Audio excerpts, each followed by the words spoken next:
like love, love, love, and music. La, la, la. Love, love, love, love, and music. Hello, hello, hello, everyone. Thank you for tuning in. I am Jay Lee. This is Jay Lee's Corner, and this is my late review for Teen Mom OG Season 7, Episode 7. I planned to do this earlier today. It is, it's midnight, so technically now it's Wednesday. I did watch it. I watched some of it Tuesday night, but I was so busy watching the two Love and Hip Hop shows, and I was just getting ready to go back to work. So I'm like, okay, I'm going to come home Tuesday, and I'm going to hurry up and review it. Came home, chit-chatting with a friend, you know what I'm saying? And then by the time I looked up, it was like 10 o'clock. So then I was watching MTV, the Challenge of Vendetta, and I was all into that. I really want to review the challenge show because I do watch the challenge show and I like it, and I'll be having so many opinions on the damn challenge show. But I'm not going to review it because I'm like, I don't think people will watch a review of the challenge show, because I don't know if other people watch MTV, the challenges or whatever. I watch every season, love every season. I have stuff to say about every season, but we don't talk about that. This is about Teen Mom. I'm sorry about that. You know what I'm saying? I hope everyone had a great Tuesday. I hope everyone's going to have a great Wednesday. As we're getting back to this regular work week and the holidays are over, even though we have MLK Day coming up. My birthday is coming up as well. My birthday is January 16th. So I will be 36, in 2 weeks. And yeah. Yep, in exactly 2 weeks. Wait, what's today? Yeah, in 2 weeks. It's, 16th. So, I hope everyone had a great day and everything. And let's get started for this particular review. Did anyone get on my nerves with this episode? I don't think they did, but let's just get started. We see Farrah and she's on the beach. Farrah as always doing something that Farrah want to do or that Farrah don't want to do. Farrah is always being Farrah. Farrah usually gets on my nerves. So she's, having Sophia. She's in the water. She is, ski boarding or whatever. I'm finna move the camera around y'all a little bit. Don't worry about that. Yeah. So, y'all know I'll be so unorganized sometimes when I come out here because I'll be doing all kind of different stuff. So, yeah. Sophia was on the little boogie board thing, surfing or whatever. The producer was asking her if she was nervous about going home to visit her family. And she basically was being a little bit bitchy. And was like, I don't live my life upside down and inside out and, trying to make things crazy. I just live my life. She just gets someone I don't know what else to do. We see Deborah talking to her fiance. Just saying how, our wedding is 60 days away. Now, when he said, I don't keep up with that kind of stuff, I was like, well, that was kind of mean and rude. But I forget. Guys don't really care about stuff like that sometimes. Especially an older guy. They're up in age. So I don't think he's as enthusiastic about this wedding as she is. But, it is what it is. She said how Farrah is coming to, Oklahoma. Omaha. Is Omaha in Oklahoma? Omaha, no, Omaha's in Nebraska. Omaha, Nebraska. But how Farrah's coming to see her mom Farrah's grandmother, Deborah's mom, for her 80th birthday. Hopefully it's be time for them to build and be a family, be friendly and heal old wounds. And he like, look, I just want you to be respected, and that's basically it. And that's what I like about him. He may say things the wrong way, but at least he is trying to get Deborah the respect that she needs or that she deserves as Farrah's mother. People, they dog Deborah, and Deborah not perfect, but Deborah gets treated just as bad as Janelle treats Barb. It's that bad, and it's so sad. Oh, it's just so sad. We know it is what it is. We then see Farrah, and I think Farrah took her daughter to go meet a goddamn porn star. That lady named Frenchie, I've seen her. I think was she on Flavor of Love? Was she on what's it, Brett Michaels or some Michaels? Vince Michaels? The other man, the rocker dude who had like the little Rock of Love show. Was it Brett Michaels? I don't know I can't remember what the man's name is. I remember her from one of them shows, and she was a contestant. I think since then she's been doing porn. She just looks like a porn star. I'm pretty sure they probably met doing some porn things. That's not even trying to be judgmental, but that's what I think she's from. And it's weird that her daughter looks scared because Frenchie's a little bit weird or whatever. But she's sitting there talking to a little French lady who's supposed to be her friend.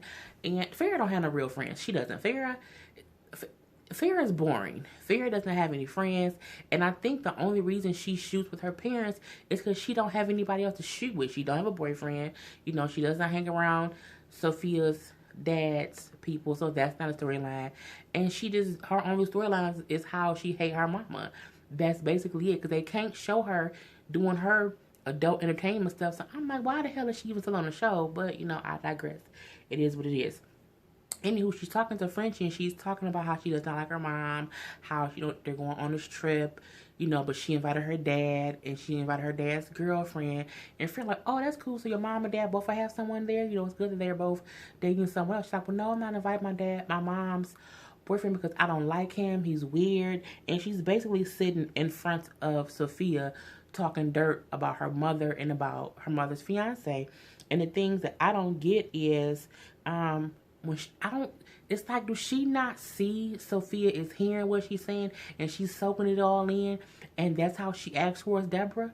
The reason Sophia no longer likes her grandma is because her mama don't like her mother. Her mother, she is emulating the feelings and the actions, and what her mother says is exactly what Sophia is doing, because she sits around her grown-ass mother who sits and talks shit about her mom, and she internalizes it, and she thinks, that's how I should feel because she's my mom and I love her. So if my mom hates grandma, I'm going to hate grandma. If my mom hates grandma's fiance, I'm going to hate grandma's fiance. Because if anybody we all have watched this show season after season, Sophia has always loved Deborah. Always loved Deborah. But it's not until now when Farrah is just horrible. Like, every conversation, how much she hates her mom, how much she hates this guy she's with. And I feel like Sophia is picking up on it, and she's just taking it upon herself to feel the exact same way. So seeing her sit in front of her child, dogging her mother, and she's basically having adult conversations in front of a child. And it's a reason you do not have adult conversations in front of children, because they hear it, they internalize it, and then they make it their own. And then it's learned behavior. How do people become racist? Because they live with racist people who say racist shit. How does a child start to hate their grandmama? Because their mama say how much they hate their mama.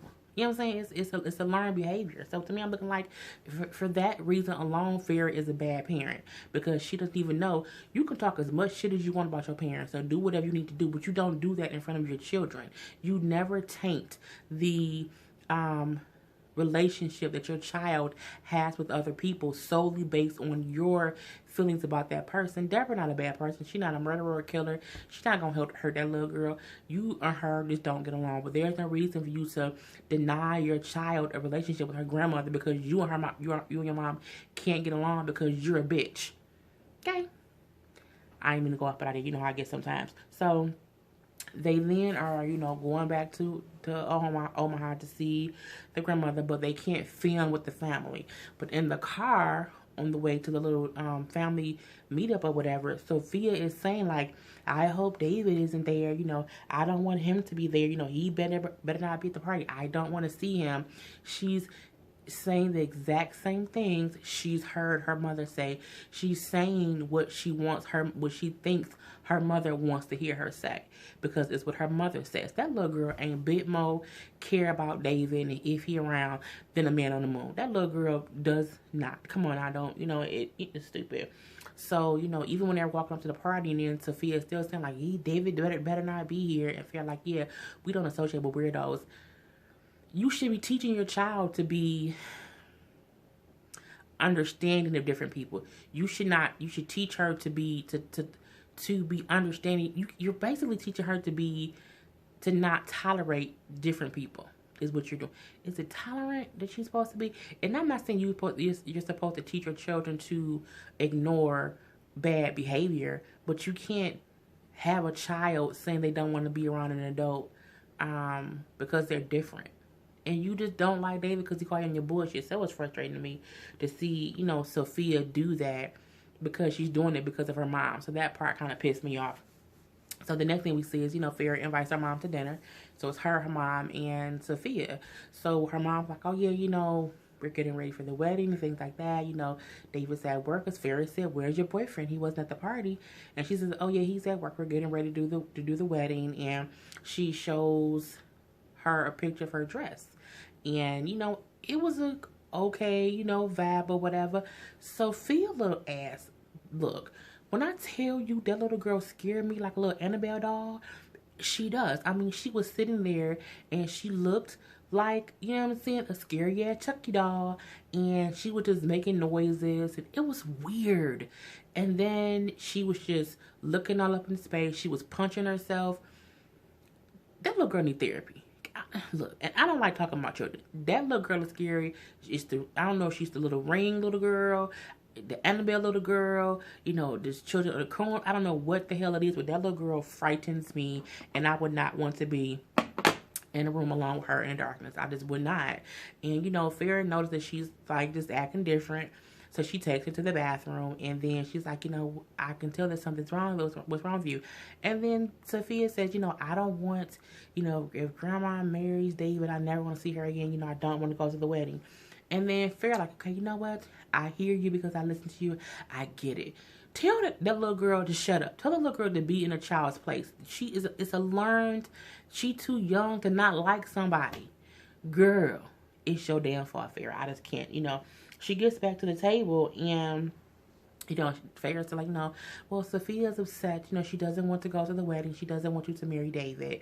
She doesn't like it. She just doesn't like that or whatever. And Deborah looked and she was like, well, I'm sorry that you feel that way. And Farrah then gonna say, your grandmother only knows how to say sorry and then look at you. She doesn't know how to do anything else but that. Bitch, what? I mean, I shouldn't have called her a bitch, but she gets on my damn nerve. Deborah then says, well, I'm sorry, but, I like David. Other people get along with him. I wish you guys could take the time to get to know him. She said a very sensible thing, okay? It was very fucking sensible. And she's like, I don't know what else you want me to do.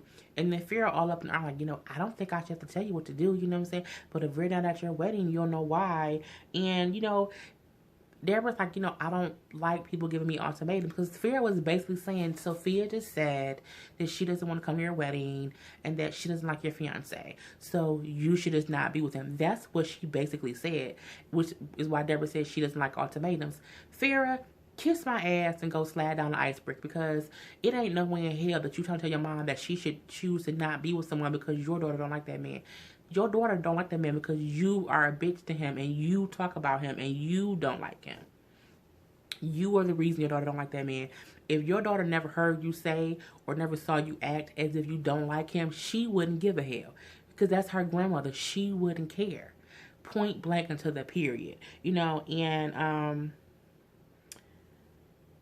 Farrah then says, you shouldn't date someone who was narrow-minded and horrible. So when we're not at your wedding, you'll know why. Bitch, you are the most narrow-minded person in America. I feel like Farrah really thinks the world revolves around her. And for her to say that he was narrow-minded and horrible, and that is exactly what she is, blew my fucking mind. I was like, am I in the goddamn on Twilight Zone? What? You are narrow-minded. You are a horrible person to your mother. So my thing is, are you upset because your mother is marrying someone like you? Is that the issue? Do you not like him so much because he reminds you of yourself and how much you maybe hate yourself, and so you try to change who you really are inside? You try to change what you look like on the outside because you might be fucked up on the inside. Is that why you don't like David? And that was her whole little segment. I mean, fair girl, bye. Macy's story was pretty easy. It's Macy's birthday, and she was talking to a friend who was asking her, like, if Ryan had taken the drug test yet, and she basically says that he has not. She's not heard back from him, and he has not done it. And she says it's kind of hard for them because once, she's like, Bentley hasn't asked about his dad yet, but she's like, I know he misses his grandparents, Ryan's mom and dad, because they were so close. And she's like, I know it's hurting Bentley. I know it's hurting Jen and Larry. It also hurts me because we don't, we used to be so close and we don't have that close relationship anymore. And that hurts all of us, but I have to protect Bentley, because I don't think it's unfair for her to say, all I want you to do is take a drug test.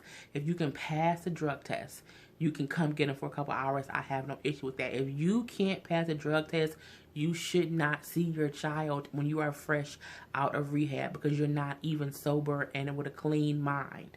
I don't think there's anything wrong with her putting that one request upon him. And the bad part about it is Ryan is so in his cloudiness of thinking he's moved on beyond his demons, and he hasn't, because his ass is still a drug addict, because it takes a long time to no longer be a drug addict. It does not take 21 days. He doesn't even want to talk to her to figure out anything else. I mean, even if she would say, okay, you're gonna have court supervised visits, and you know what, I don't require you to have a drug test. If you can have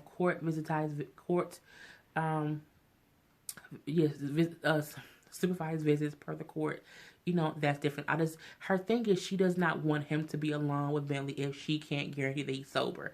That's strictly it. But if it was a court appointed supervision person there, she would have less to worry about because someone would be watching their visits. But Ryan won't even do that. So it is what it is. It's Macy's birthday, so Taylor was trying to plan a birthday gift for her, basically. He's at his barbershop with a cute haircut and bar. I like the barber is cute. He's a black guy, But he's saying how, he wants to take her skydiving because they were going to do it a couple years ago, but she didn't do it. And what was funny to me is the barber, who is a black guy, said, you know what, that's some white people shit. And it is. Some black people do go skydiving, people who are like adrenaline junkies or whatever, but like a typical run-of-the-mill black person is not skydiving, like at all. It's just not going to happen. I don't know anyone in my, black circle who would skydive, even though I know there are people. It's not, and saying it's white people shit does not mean black people don't do it. It just means not many of us will be like, yeah, I go skydiving. Like, most of us would be like, man, I'm not jumping on no plane. How he said. So to me, that was funny. But, Taylor did surprise Macy with it. And they did go skydiving. It was really cool. She loved it. When he was saying how he thought she might not want to do it because they had 3 kids. And, will they jump and they die with the kids? And she's like, well, let's not talk about that. I'm already nervous enough. So she did jump. It was fun for her. She loved it. She wanted to do it again. Bravo, bravo, bravo.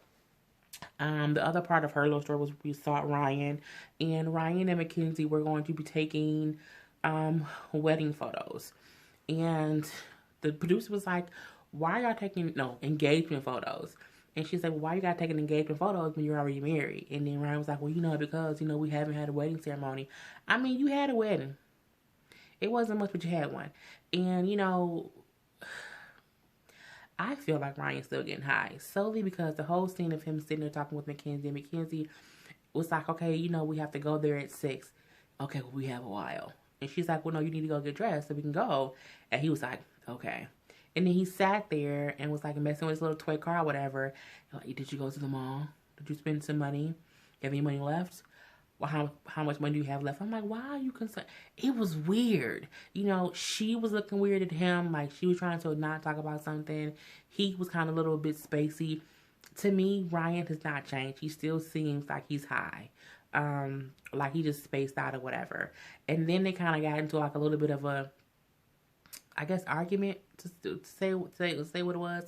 Cause she was like, she had an attitude, he had an attitude. She had an attitude because I guess she said, this is supposed to be special. Cause he said, I'm not really interested, or I'm not really enthusiastic about taking pictures. And I guess that offended her. But I mean, girl, we don't even get with y'all pictures. Honestly, we don't. So, they like, he walked off to go get dressed, and then he like, I'm gonna leave just to get away from you. And then she was like, why would you do that in front of the, in front of the camera? You're acting all crazy. And he's like, what? I don't know what you're talking.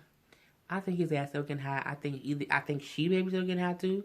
And because I just don't think he's, fully sober yet or whatever. They go take the little photos, and watching them take engagement photos made me think anyone who takes engagement photos is lying, because I do not believe they were happy. And their photos looked so, so pretty. And I'm like, so that means everyone who takes engagement photos is a liar? Like, they broke my heart. I'm looking like I'm going to never look at wedding photos again the same, because, I mean, if Ryan and Mackenzie monkey ass can fake it till they make it, who else faking it? You know what I'm saying? Let me stop. I'm sorry. But yeah, and that was basically the whole story with them. I don't think anything else happened. Yep, nope, that was it with them. Um, we see Kate and Tyler basically, they're able to go see Carly. They don't film Carly at all. They showed like photos of them um at their little, day together or whatever. And Carly, they show like her face like from the side. They'll show her from the back. We don't see her face because she's like 8 or 9 years old now.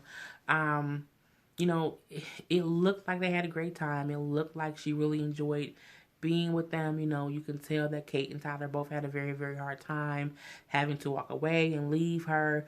We see that Carly's brother, who was also adopted, the brother's birth mom also came to see her son too. So it was one big, adopted parent, birth parent meet and greet of the families and everything. Before both families, it's been about 2 years since they've seen Carly, and since the other mom has seen her son too. And for them, they're like, it's getting to that weird point where they're like, they don't know if they'll continue to see the child every year, every 2 years, every 3 years. It's kind of just up in the air with how Brandon and Teresa want to do things. And Kate was saying how, we're here for like a week or so. So, we had emailed, I had sent a message to Teresa saying like, hey, I know you guys are going to the beach. We were going to go to the beach. How about we do like a beach day with all the kids and all the kids can have fun? And Teresa said, well, no, we're just trying to have a family day. And Kate, of course, took offense to that. I can see how she can take offense to it, but at the same time, they're a family. You know what I'm saying? And could they have said yes just to give the kids more time together? They could have. But, they are the parents raising Carly and the other adopted brother. And you kind of just have to respect their decisions. Does it suck? Absolutely. You know what I'm saying? I'm not going to say it doesn't suck. But that's what happens when you put your child up for adoption. So, Kate and Tyler was saying how they just have to kind of he's to a point where he doesn't even care about the relationship with the adopted parents. It's all about Carly. That's really all he cares about, and that is a good thing. And, after the visit, when he's talking to the producers and they're saying like, well, how did Kate do, after? And he's like, oh, it was really bad. She was really, really sad. It was just really tough. Just having the realization, or just thinking about how they had a bad life as kids when they were 16 and they had to give her up. How they didn't have a stable home, stable parents to help them be a parent to Carly to where they didn't have to give her up. They're basically upset or, just emotional because their life was so fucked up. As teenagers, they had to give her away. And now seeing her grow up through, these pictures and these little yearly visits or whatever, it's hard for them to grasp and deal with that. Everybody brings up old, scars and memories and just things of their past too. Kate was saying how it was hard because she said she can feel how Carly misses them, just based on how she hugs them, how she looks at them, how she kind of just wants to be around them, how she interacts with Nova, her sister.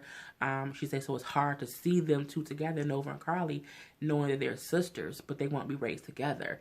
And she said she was just sad and she was crying. She's like, at one point Carly did ask, like, can she ride with them? Her mother said no. And of course, that made Kate sad. And I think it's a hard thing because you feel like if we're going to have a family day and be together, can we just, not have any restrictions if we're all together? But again, it's all based on Brandon and Teresa because they're the parents. So it's just really hard for them or whatever. And then, they just heard on top of this talk about how they can just imagine how different life would have been or could be if Carly and Nova could be actually raised as sisters. They won't have that sisterly bond, like they do. I feel like, and they were saying how even 8 years later, it still doesn't feel normal or doesn't feel right having to see her with them and then having to basically give her back and then they leave without her. I feel like Carly realizes Kate and Tyler love her and did not want to give her up. I think she's at an age where she understands that, and I think that's why when they're around her, they can feel that she loves them based on the fact that she knows they love her. And I think as she gets older, I think she's going to ask to see them more. I think once she's a teenager, like, 12, 13, 14, I don't think it would be shocking if she says, hey, mom, dad, can you call my birth parents and ask them if they can come? Or, can I can see that happening. I can see when she's also an older teenager, how she might want to reach out to them on her own. And that's if Brendan and Teresa allows them to still have that yearly or 2-year visit. I think when she's older, she's going to want her own relationship with Tyler and with Kate, especially when she's able to start seeing these videos, these episodes, to see how much they really want to be as involved as they can with her. And once she sees they kind of had no choice but to give her up. But they, even years later, they regret it and they wish they didn't do it. So, it is what it is. So that was their whole thing. Oh, Amber. I took a lot of notes for Amber. I'm not even going to go over them notes. Amber saying how, she's not dealing with the Matt anymore. Okay, fine, I don't care. How she's finally over him. Fine, okay, I don't care. How he stole money from her and she's not going to spend more money trying to get lawyers to get it back. I completely agree. But now she's dating someone else, saying that some guy's going to come visit her. She met him on the set. We all know.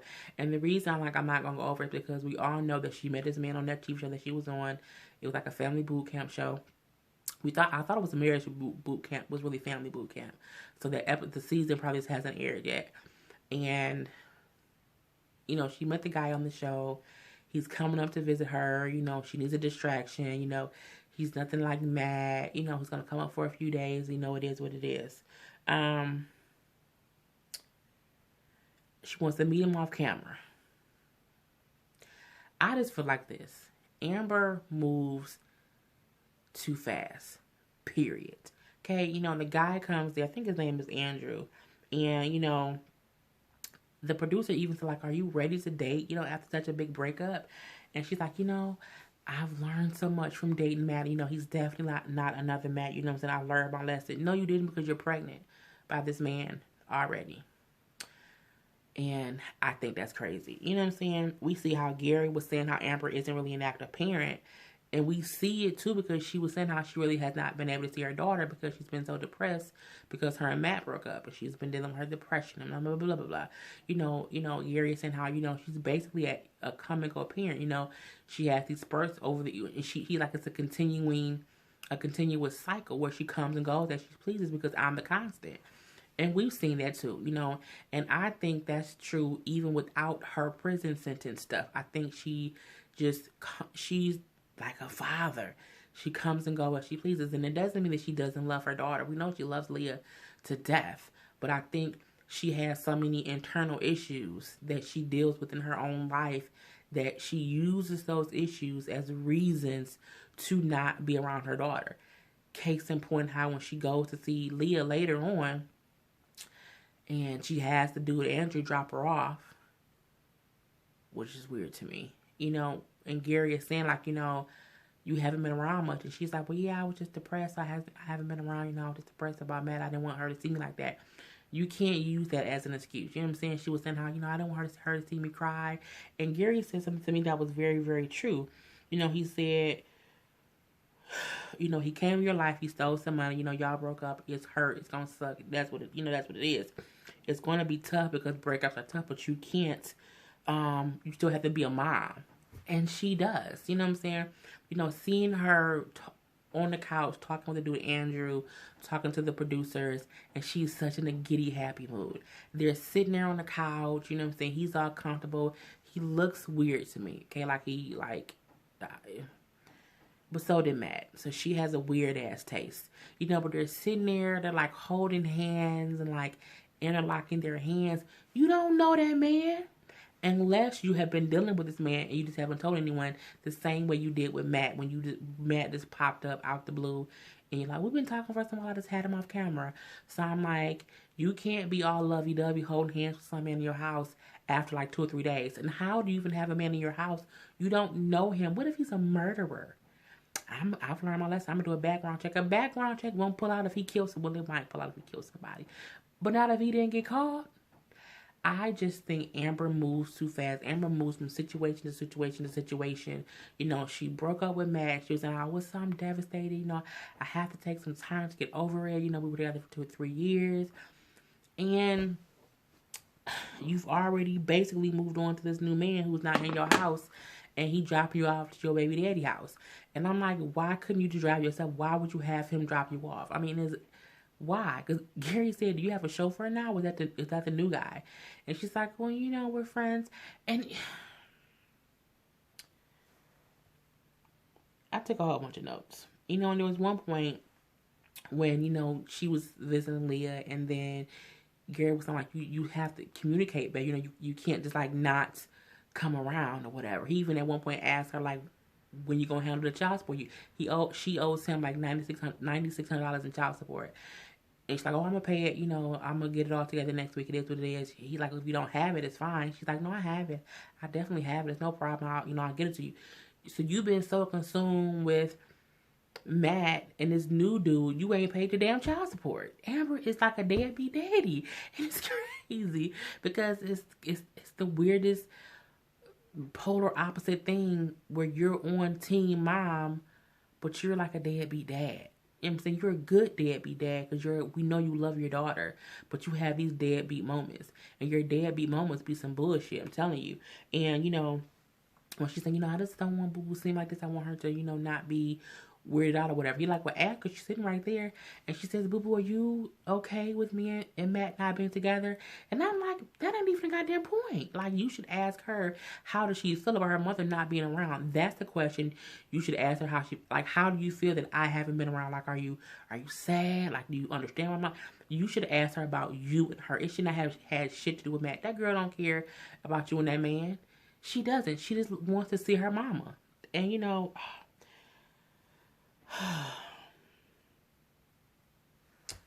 Amber, girl, bye.